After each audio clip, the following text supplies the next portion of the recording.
It was 8 o'clock at night, in one of the most exclusive restaurants in the city, the kind of place where reservations are made weeks in advance, and where each glass of wine costs more than the daily wage of any ordinary person. Andres Lieberman, a millionaire businessman known for his investments in technology and real estate, had arrived accompanied by 2 foreign partners with whom he intended to close a multi-million-dollar deal that very night. Andres was not a man who went unnoticed. He wore a custom-made grey suit, a watch worth more than a car, and carried himself with the attitude of someone used to having the world bend before his money. Beside him was Klaus, a German investor with whom he had been negotiating for months, and Marco, an Italian partner responsible for coordinating the logistical side of the agreement.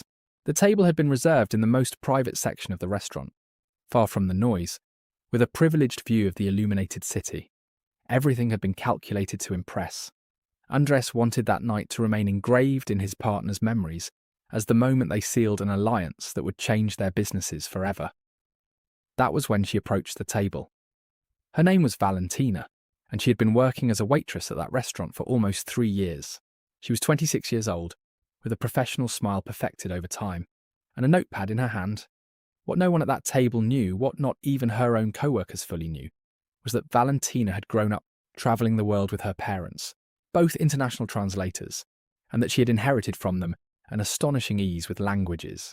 Valentina approached with a courteous smile, and, in impeccable Spanish, asked the gentlemen whether they had already decided what they would like to order, or if they preferred that she return in a few more minutes.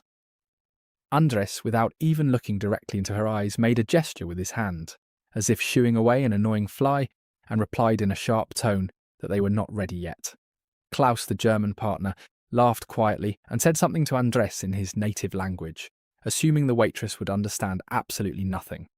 Andres smiled knowingly, and decided in that moment that it would be amusing to make a little joke at her expense.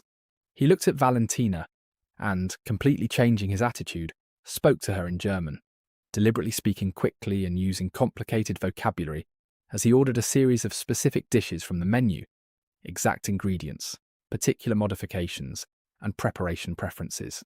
His intention was clear: to make the waitress feel lost, confused, incapable of following the conversation, so he could then mock what he considered to be the ignorance of someone who, in his mind, occupied a much lower rung in society. Marco, the Italian partner, was already waiting for the moment to laugh along with them, anticipating the young woman's discomfort. But something unexpected happened. Valentina listened attentively to every word, without losing her composure for a single second. When Andres finished placing his order in German, she simply nodded, smiled calmly, and responded in the exact same language, repeating the entire order with absolute precision, confirming every modification, every ingredient, every detail he had mentioned, without hesitating once. The silence that fell over the table was immediate and heavy. Klaus, who had been laughing seconds earlier, became completely motionless, his glass of wine suspended halfway to his lips. Andres felt the blood rush to his face, a mixture of surprise and shame that he did not know how to hide in front of his partners. Marco, still not fully understanding what had happened, asked Klaus in Italian what had just occurred, and to everyone's surprise, Valentina also responded in Italian, explaining with complete naturalness that she was simply confirming the gentleman's order and asking whether Marco would also like to order at that moment or preferred to wait a little longer. Andres's jaw visibly tightened. The woman he had tried to humiliate in front of his foreign partners, using language as a weapon of superiority, had just demonstrated, without raising her voice or losing her smile, that she was fluent not in one, but in at least 2 foreign languages. Still trying to regain control of the situation, Andres decided to try once more. This time he switched to French, a language he partially mastered thanks to his years of study in Europe, and asked a tricky question about wine pairing, hoping to finally find the limit of that waitress's knowledge. Valentina, unshaken, responded in fluent and precise French, confidently recommending a red wine from a specific region, explaining in detail the aromatic notes that would complement the chosen dish, and adding, with impeccable courtesy, that they also had options in other varieties if the gentleman preferred something different.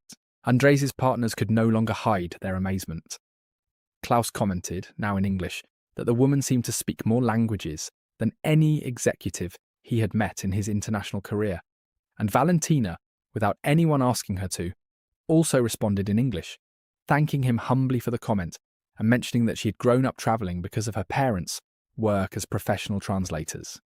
Visibly uncomfortable, Andres tried to recover his position of authority by asking, this time in a more serious tone, for an explanation of the origin of each ingredient in one of the most exotic dishes on the menu, a dish with a Japanese name that required specialised culinary knowledge. To his surprise, Valentina first responded in Japanese, correctly pronouncing every technical term, and then translated the entire explanation into Spanish so everyone at the table could understand it clearly. At that moment, it seemed as though the entire restaurant had gone silent, although in reality, only Andres' table was completely paralysed by surprise. That was when the restaurant manager, a man named Esteban who knew Valentina well, approached the table discreetly to make sure everything was in order. Andres, still trying to salvage what remained of his wounded pride, asked the manager directly who that waitress was and why she spoke so many languages so fluently.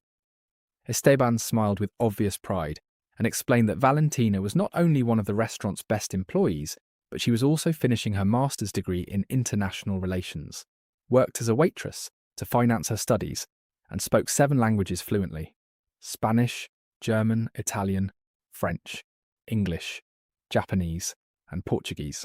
Astonished, Klaus asked Valentina directly how she had managed to learn so many languages at her age.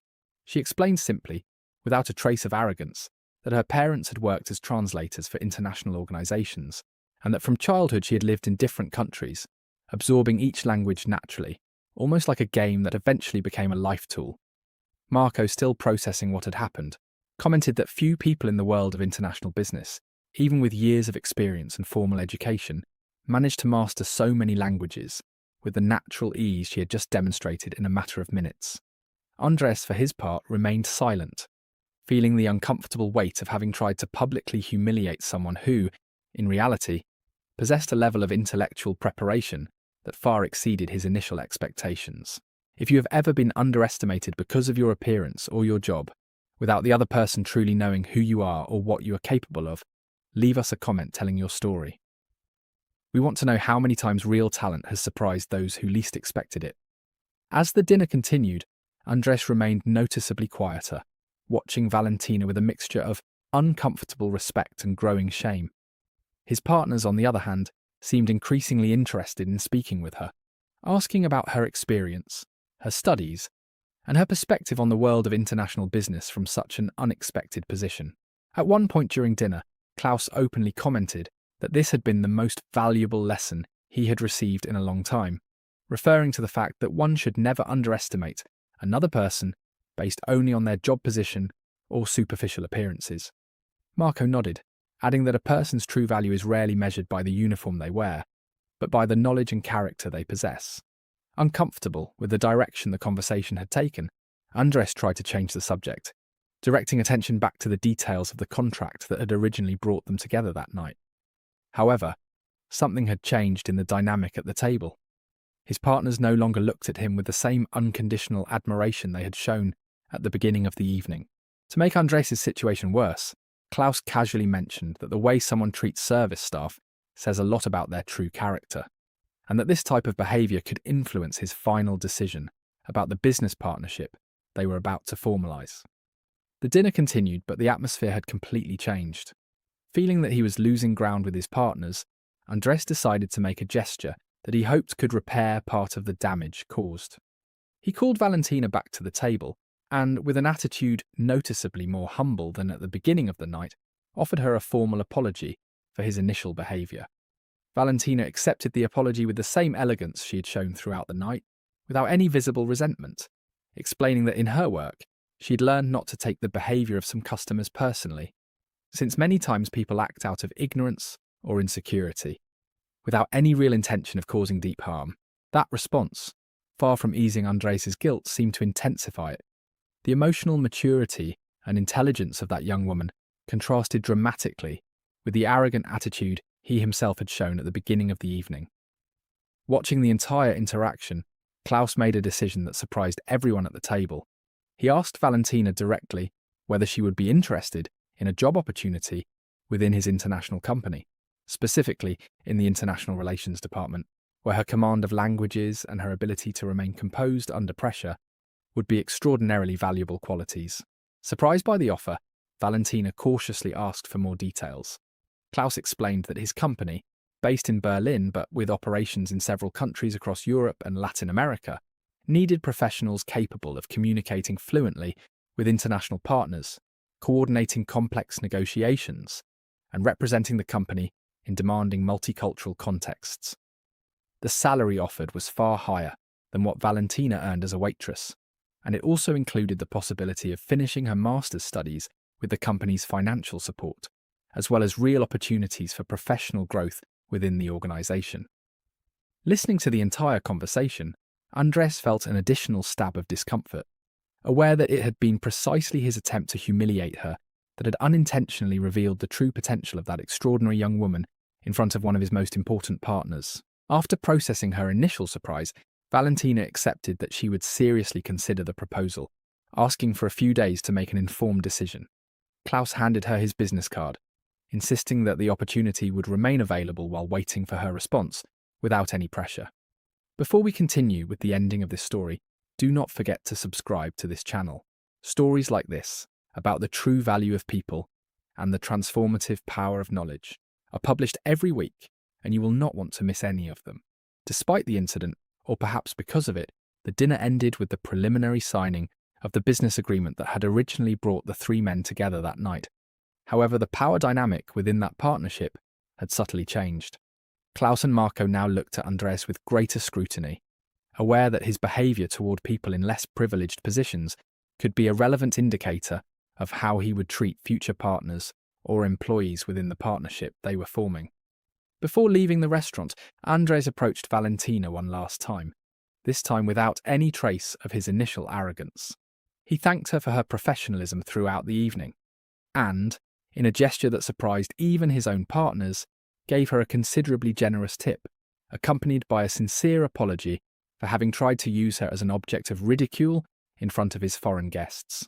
Valentina accepted the gesture gracefully, reminding him with a serene smile that every person deserves respect regardless of the position they occupy at a given moment in life, because everyone's circumstances can change in ways no one can fully predict.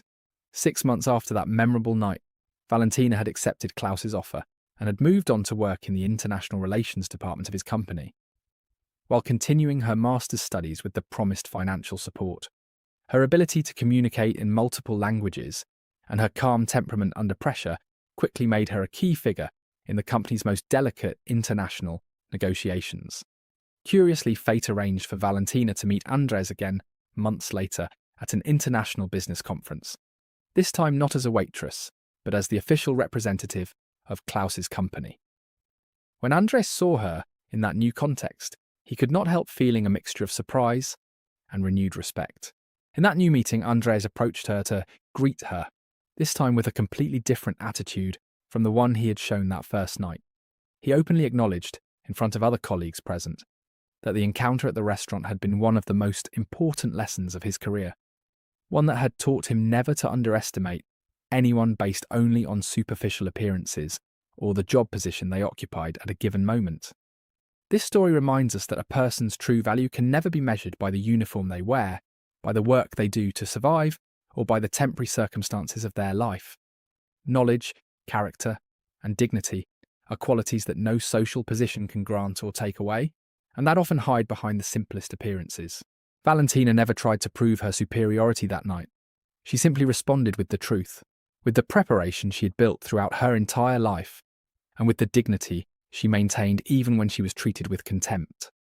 And that combination of genuine talent and impeccable character ended up opening doors she had never imagined possible. Andres, for his part, learned a lesson that no university degree and no fortune had ever managed to teach him before, that respect for others should never depend on the position they occupy, but on their shared condition as human beings deserving of dignity. If this story moved you in any way, leave us your like, share it with someone who needs to hear this message today, and tell us in the comments what impacted you the most about this story. See you in the next one.